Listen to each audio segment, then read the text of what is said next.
সমঝোতা স্মারক আর চুক্তি এক কথা নয়। তিস্তার পানি মূল সমস্যা হচ্ছে পশ্চিমবঙ্গে মমতা ব্যানার্জির সরকার। অবিশ্বাস সন্দেহ থাকলে শত্রুতা বাড়ে, শত্রুতা বাড়লে বন্ধুত্ব থাকে না। এবার কিন্তু কোনো চুক্তি হয় নাই। মির্জা ফখরুল সমঝোতা স্মারক আর চুক্তি এ দুটা কি এক? পড়াশোনা করেন না, ডিপ্লোমেসির ভাষা জানেন না? জেনে নেন, সমঝোতা স্মারক আর চুক্তি এক কথা নয়।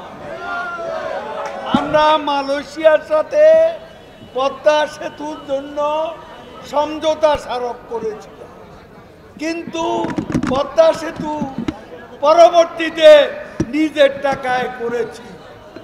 যদি চুক্তি করতাম তাহলে আমরা বাধ্য হতাম তাদের সঙ্গে করতে। সেই পদ্মা সেতু নির্মাণ দায়িত্ব তাদেরকে দিতে। আজকে শেখ হাসিনা বঙ্গবন্ধুর কন্যা নিজস্ব অর্থায়নে এই পদ্মা সেতু করেছে।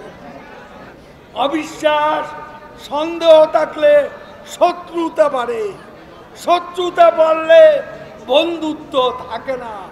বন্ধুত্ব না থাকলে ভারতের সাথে আমাদের যে অভিন্ন সমস্যাগুলো আছে, বন্ধুত্ব থাকলে আলাপ আলোচনা। এবারও আমাদের প্রধানমন্ত্রী ভারতে গিয়ে আলাপ আলোচনা করেছে। তাদের সংবিধান বলে কেন্দ্রীয় সরকার যদি ধরেন তিস্তার পানি, এর আগে গঙ্গার পানি দিত, পশ্চিমবঙ্গে জ্যোতি বসু সরকার ছিল, তাদের সম্মতি ছিল বলে আমরা গঙ্গার পানি বুঝে পেয়েছি।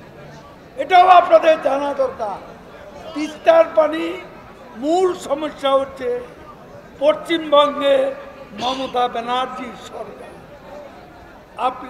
আপনারা তো শুনেছেন, যখনই শেখ হাসিনার সাথে আলোচনা হচ্ছিল তখনই করতে উঠেছেন মমতা, কলকাতা থেকে এই পানি আমরা দেব না, কোনো দিনও বাংলাদেশকে এ পানি দেব না, এই ঈর্ষা আমরা দিতে পারি না।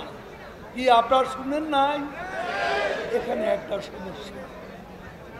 এখন কেন্দ্রের সরকার যদি মমতা না বলে, তাকে রাজি করাতে হবে। তিনি এতদিন না বলে আসছেন, তাকে হাঁ করাতে হবে।